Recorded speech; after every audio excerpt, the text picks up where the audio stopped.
Hey, what's up, everybody? I want to welcome you to another episode of the Dreamers Pro Daily Recap, where we give you a recap of all of the hot topics that we covered that day. You can catch them in their long format and also catch it fully streaming for free on Apple Podcasts.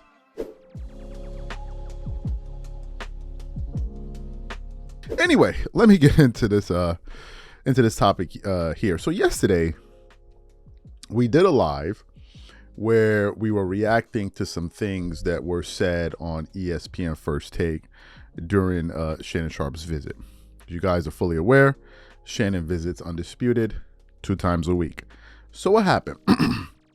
Shannon Sharpe, this is ESPN First Take 2 times a week. So he goes up there and he brings up an interview, right?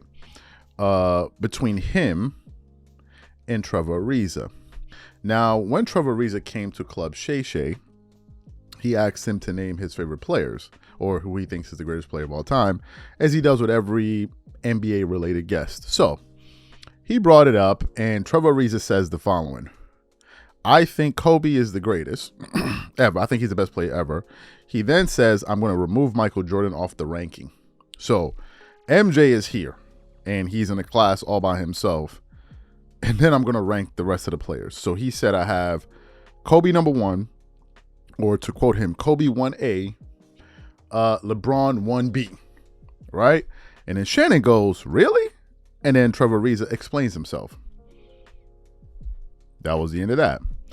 So then yesterday, going through the internet, and I see a clip, being recommended to me on YouTube of Shannon Sharpe, Stephen A. Smith, and I see Michael Jordan, LeBron, or something like this in a thumbnail with Trevor Ariza, and I'm like, what are they talking about? So I tune in to see what they were discussing.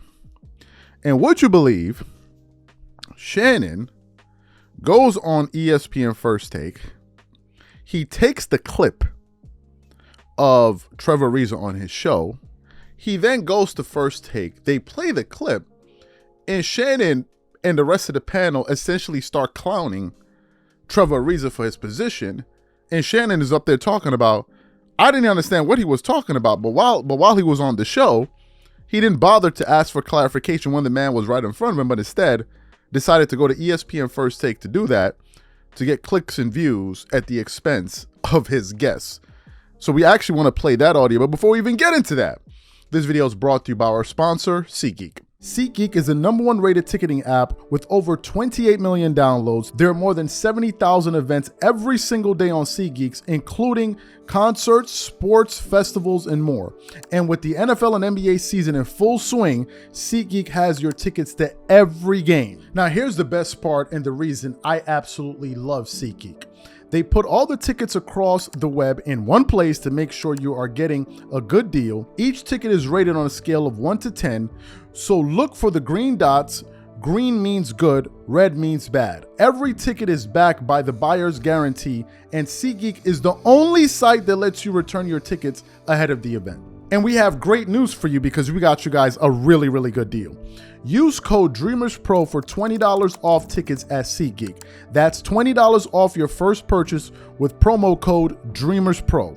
Make sure you click the link in the description to download the app. And remember, when you try SeatGeek by using the link in the description below, just know that you're helping this channel. So what we want to do is, we want to play this clip of Shannon Sharpe, Stephen A. Smith, and Tim Legler discussing Trevor Ariza's comments, and then we're going to come back and continue on the show. Take a listen to this exchange here. You got Kobe over Mike? That's just my favorite player. Right. But, Mike is in a completely different, he's by himself. Right. But if I had to say, Kobe is the best player ever. LeBron James is the current oldest player in the NBA.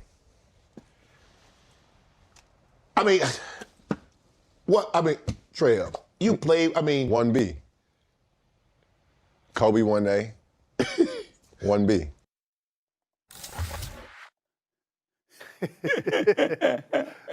What's up?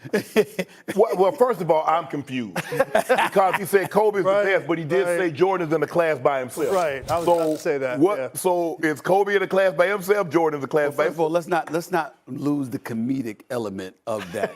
Because Shannon, do you see how exasperated Shannon was? Shannon was like this. Stop I talking. invited this brother to be a guest. Right. I appreciate him being on my show, but damn it, what is he talking about? But for me, Legs, and I think in order to have the GOAT conversation, I think you have to have criteria. And for me, my criteria is you have to win 3 regular season MVPs and 2 finals MVPs. That's why Kareem, that's why Jordan, that's why Magic, that's why LeBron, Wilt. When we think of guys like that, that's why we put them in the GOAT conversation. Now, I get it, the flair for the dramatics, Kobe and the shots, but it's just not all about rings. You look at LeBron, a 13-time first-team All-NBA player, a 17-time All-NBA player, about to be a 20-time All-Star game starts. I think when you bring all of it in its totality, that's why I have LeBron. But, people like, okay, it's Jordan. And the guy that really never got any credit was Kareem because he had 6 MVPs, 6 championships. He was the all-time leading scorer until Bryant surpassed him. I think a lot of this is like when you play with someone, you have an affinity, you have a sense of loyalty. But for me, I think it's a two-man race for me. It's Jordan and LeBron, and I'm in Team LeBron's camp. I think finally, though, I will say this. At least to me, there are 2 guys that belong in the debate. It's LeBron and Michael Jordan, right? It's worthy of the debate. I'm going to be with Jordan. I'm going to, look, and part of it is personal bias. That was You played the era.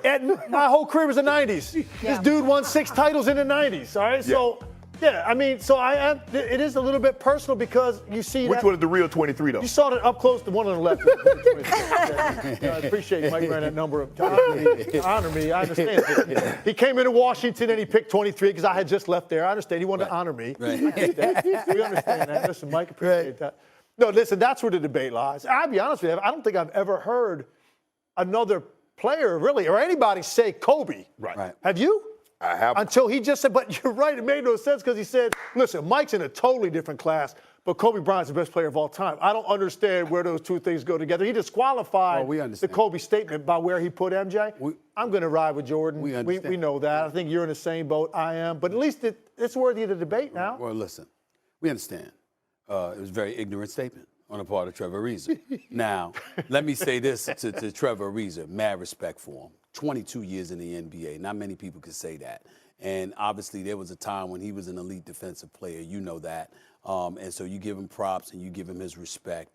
But this is a perfect example of why sometimes when you're asking players about stuff, you can't trust them. You know what I'm saying? You just can't trust them because, the teammate stuff. Kobe is not even the greatest 2 guard of all time. It would be Michael Jordan. He's second to Michael Jordan. Secondly, his style so emulated Michael Jordan that since he came second to MJ in that regard, how could he possibly be the best? So that automatically disqualifies him. When we look at LeBron, even though we compare LeBron to Jordan, 2 different styles of play. You understand? LeBron is more of a playmaker.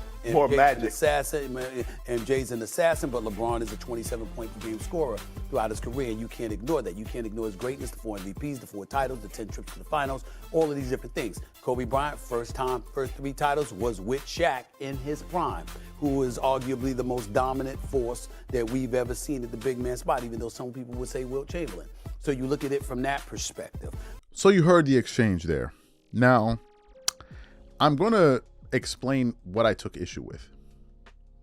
Here's what I took issue with.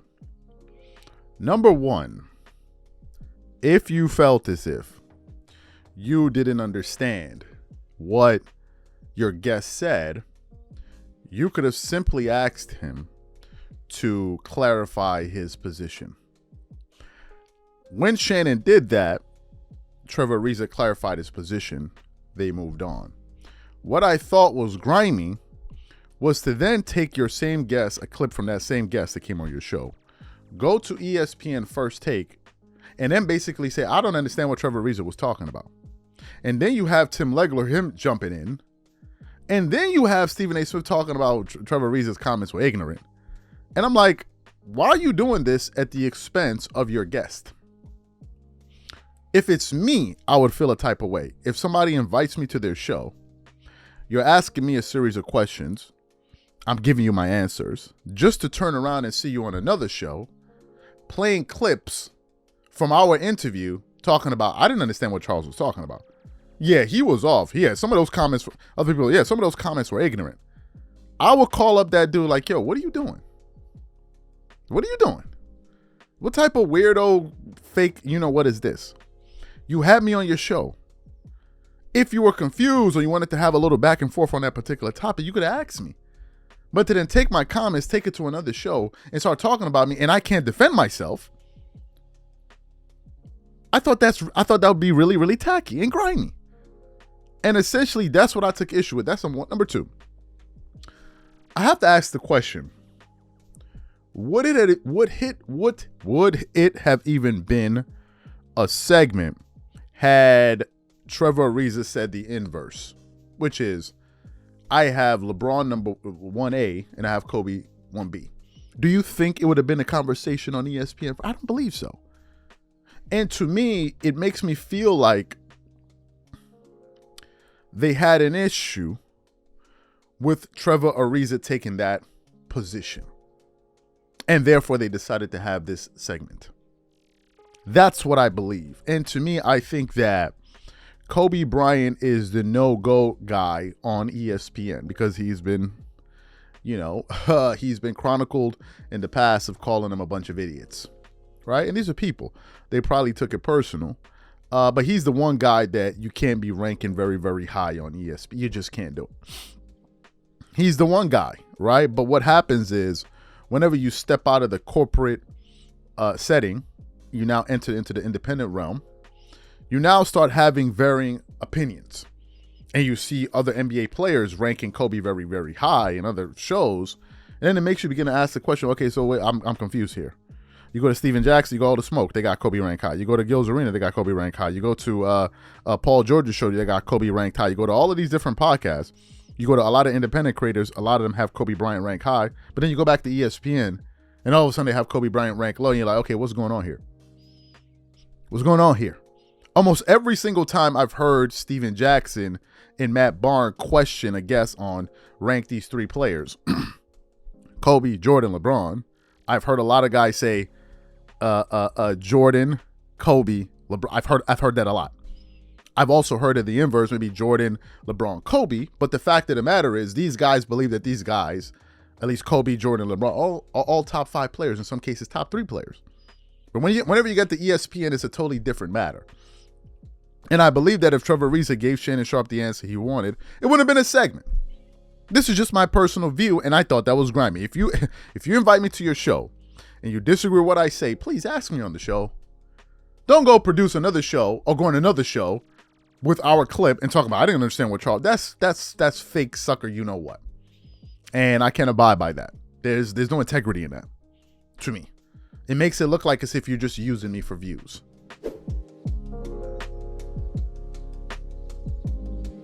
Let me get into this topic here. So today I came across a very interesting article from Front Office Sports, which had the following headline. It said, Stephen A. Smith to ESPN, I want to be the highest paid talent. So that's what Stephen A. Smith recently said, and that's the article that we really want to get into today. Now, if some of you may not be aware, and this is not the first time that Stephen A. Smith is saying this. Stephen A. Smith has made it quite clear that, number one, he makes a lot of money for ESPN, and he believes that he should be the highest paid personality at the network. And I think an argument, quite frankly, could be made, because I think that he is the most recognizable personality at the network. No one makes more news and headlines than Stephen A. Smith. So he does generate a lot of attention, and I can understand where he's coming from, because if he's looking at it like, well, who's better than me in this building? Who's better than me?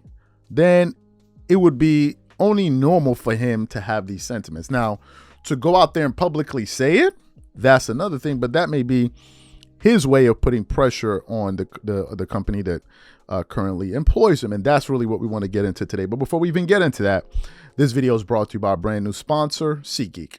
SeatGeek is the #1 rated ticketing app with over 28 million downloads. There are more than 70,000 events every single day on SeatGeek, including concerts, sports, festivals, and more. And with the NFL and NBA season in full swing, SeatGeek has your tickets to every game. Now, here's the best part and the reason I absolutely love SeatGeek. They put all the tickets across the web in one place to make sure you are getting a good deal. Each ticket is rated on a scale of 1 to 10, so look for the green dots. Green means good, red means bad. Every ticket is backed by the buyer's guarantee, and SeatGeek is the only site that lets you return your tickets ahead of the event. And we have great news for you because we got you guys a really, really good deal. Use code DREAMERSPRO for $20 off tickets at SeatGeek. That's $20 off your first purchase with promo code DREAMERSPRO. Make sure you click the link in the description to download the app. And remember, when you try SeatGeek by using the link in the description below, just know that you're helping this channel. So let me get into what this article have to say. It continues on. So after watching such talents, Troy Aikman and Pat McAfee score big deals, the host says it is his turn. It continues on. As the face and voice of ESPN, Stephen A. Smith has been patient about watching new hires like Troy Aikman, Joe Buck, Pat McAfee lead past him on the salary chart, but Smith's patience appears to be at an end. During an interview with Clay Travis' Outkick that was published Tuesday, Smith declared that he wants to be the highest paid talent at ESPN. If Disney and ESPN don't make that happen under his next contract, Smith seems to be ready to go independent. When Travis asked him if he deserved to be the highest paid talent at ESPN, Smith didn't hesitate. Yes, I'm not stuttering. Hell yes. That's an absolute yes, Smith said. I've mastered my own business in the world of sports television, Clay Travis. I've been #1 for 12 years. April 1 will mark 12 consecutive years. I've been #1. Not only have I been #1 every year, I've been #1 every week and every month of every year for the past 12 years. You don't get to say that about too many people. I look at whether it's Pat McAfee, it's Mike Greenberg, it's Scott Van Pelt, it's Troy Aikman, it's Joe Buck, it's Kirk Herbstreit. The list goes on and on. I'm so honored to have colleagues that I have worked that I work with at ESPN every day. At the end of the day, it would be nice for one day for this man to stand up before everyone and be like, "That's not #1," and this says I'm #1. To paraphrase Jay-Z, Smith said he's not just a talent, he's a business. He told Travis, I have my own production company. I got my own YouTube channel. I got my own show. It's not just even a podcast. It's a show with a fully loaded television studio. That's what I built for myself. That could go linear or digital. The list goes on and on. I'm doing all these things. I'm not doing all that to be in second place. I'm not doing all that to look up at somebody else to see that they're making more than me when I'm producing superior ratings and revenue. Woo. No, I'm not doing that. And I'm not apologizing for anybody. The host of the top-rated First Take then lobbied for the contract ball into the court, then lobbed the contract ball into the court of ESPN's parent company, Disney. Again, I have great relationships and what have you, but this business and Disney has a right to run its business the way they see it. ESPN does as well. But if they do, so do I. I hope we're able to work it out. I'm confident that we will because I'm incredibly happy there. We'll see. Smith currently makes roughly $12 million per year, but the big three budget hires have overtaken him in the last 2 years. Top Monday Night Football analyst Troy Aikman zoomed past him last year with a 5-year, $90 million contract that pays him $18 million per year. So did M&F play-by-play announcer Joe Buck, who scored a 5-year contract of $75 million, worth $15 million a year. You could also argue that the NFL in its own category for ESPN, but Pat McAfee also vaulted past Smith with a new 5-year, $80 million contract worth $16 million per annum.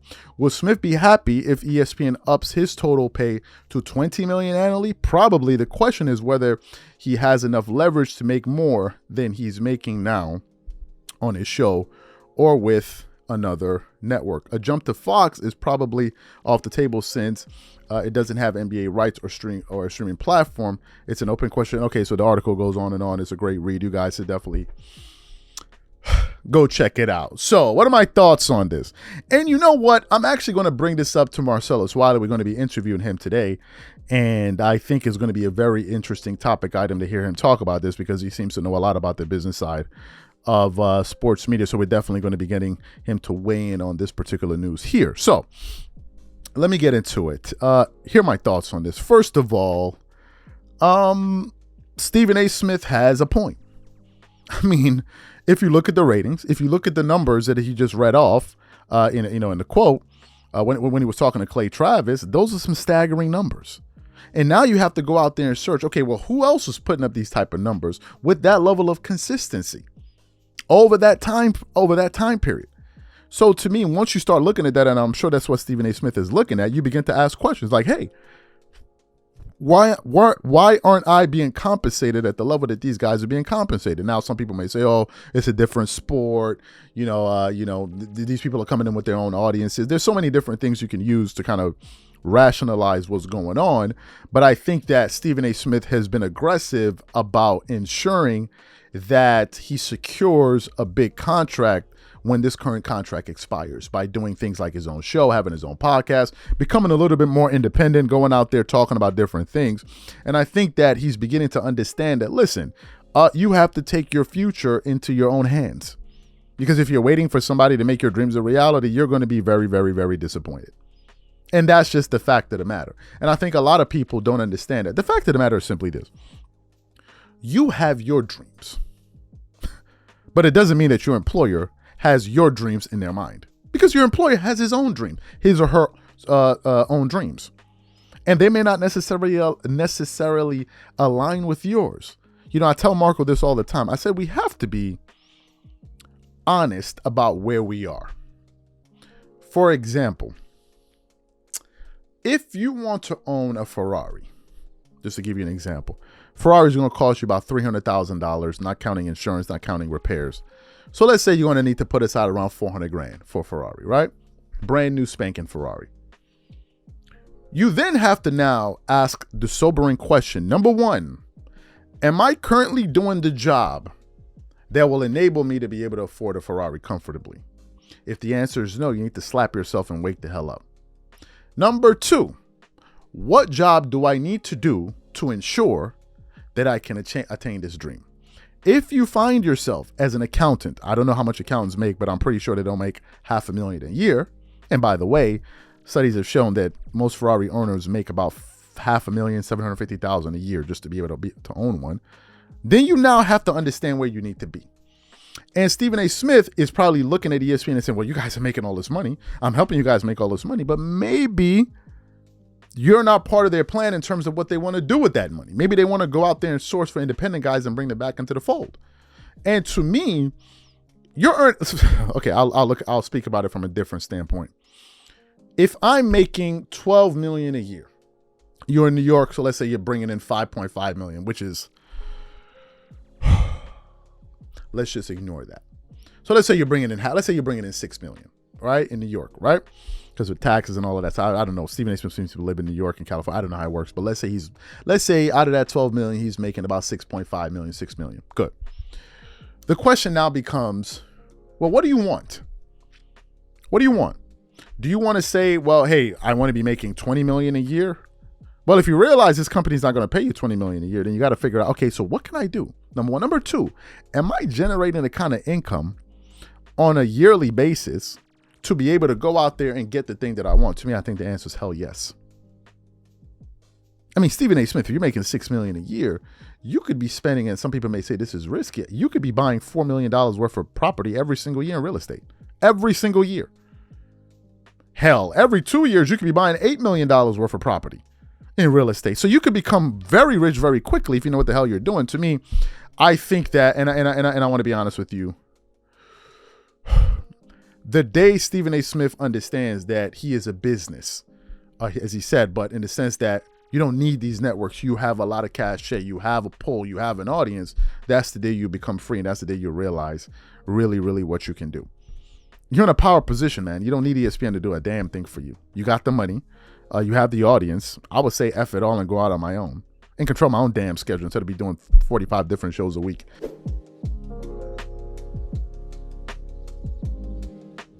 yesterday there was a game in the NBA between the Los Angeles Lakers and the Phoenix Suns, a play-in tournament game.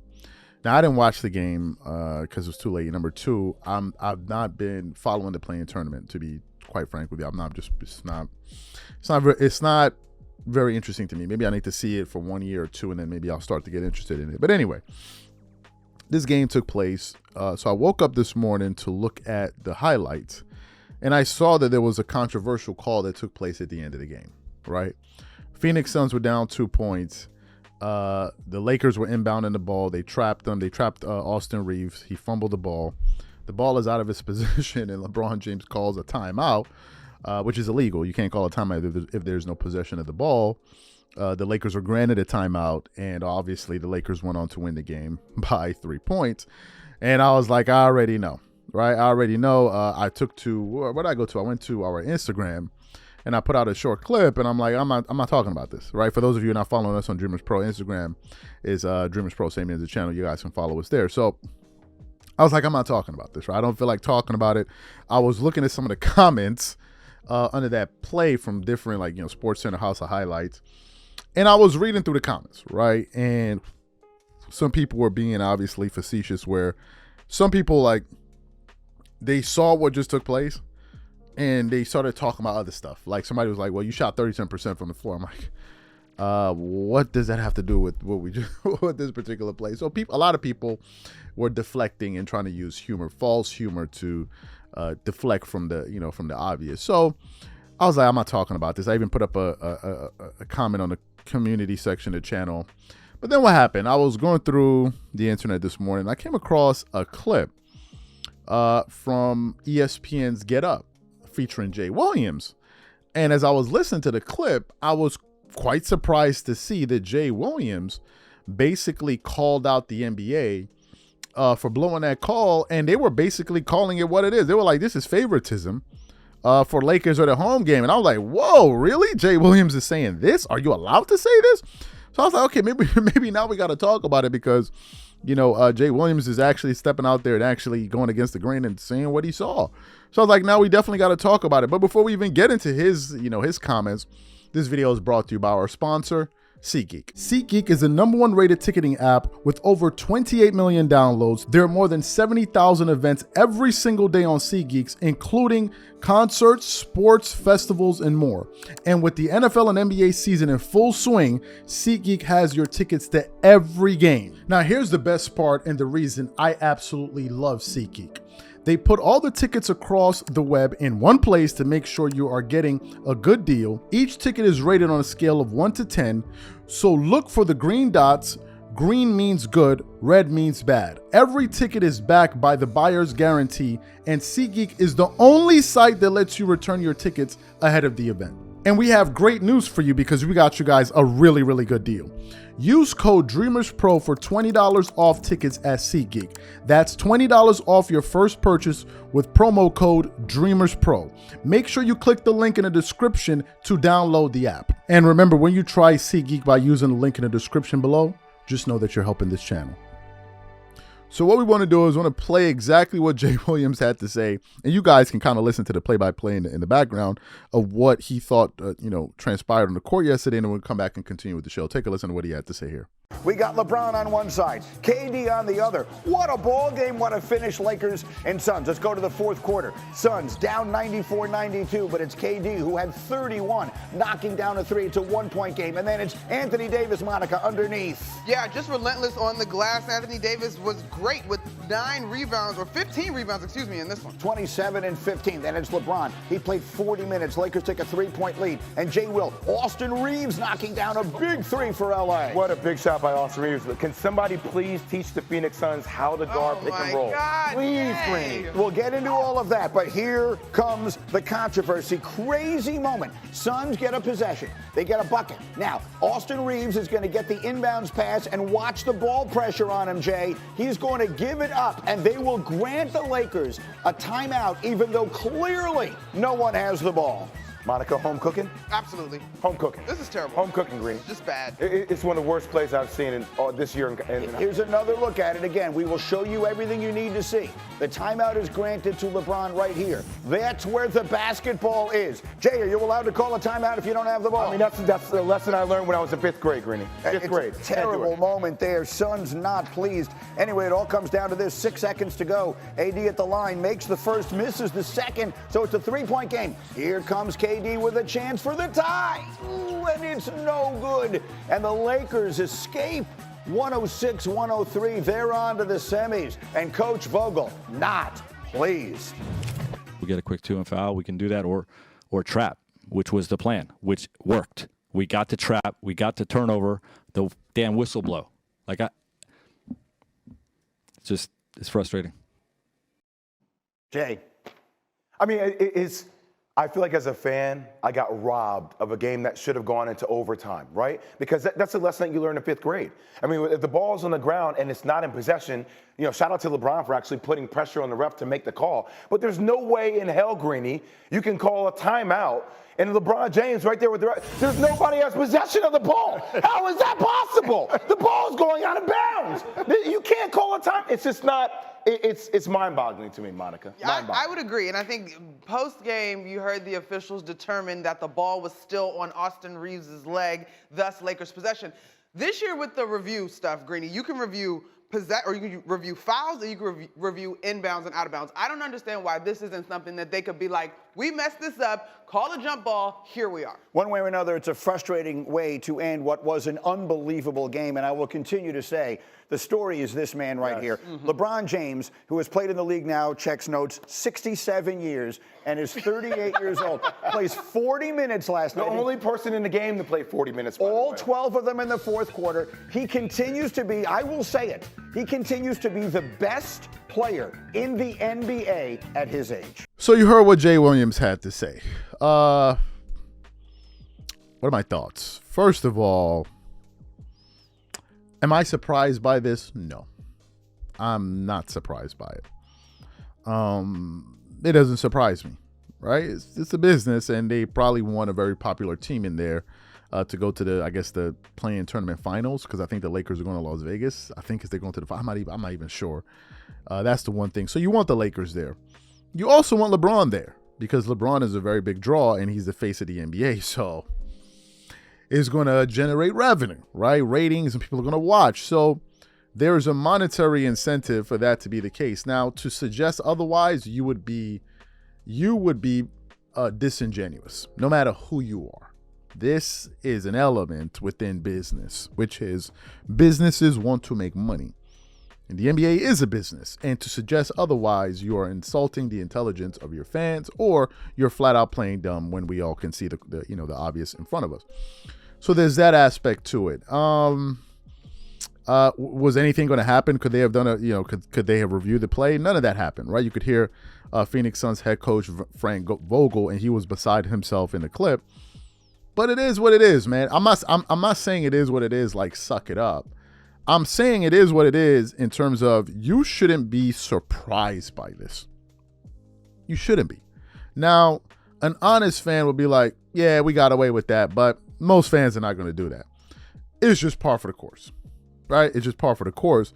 The only thing I would say, however, is in the future, if a call goes against you, you can't be hollering and screaming, because some will say things balanced out. So to me, I'm not really surprised by it, to be quite. I actually was laughing when I saw it, because I was like, it's so obvious, but what are you going to do? So these are my thoughts on this one. What I want to know from you guys, what do you think about what Jay Williams had to say? And who do you think will ultimately win this play-in tournament when it's all said and done? And one last question. If the Lakers, in fact, win the play-in tournament, do you think that this should be something that should be held in terms of, okay, LeBron did this, Jordan didn't do that?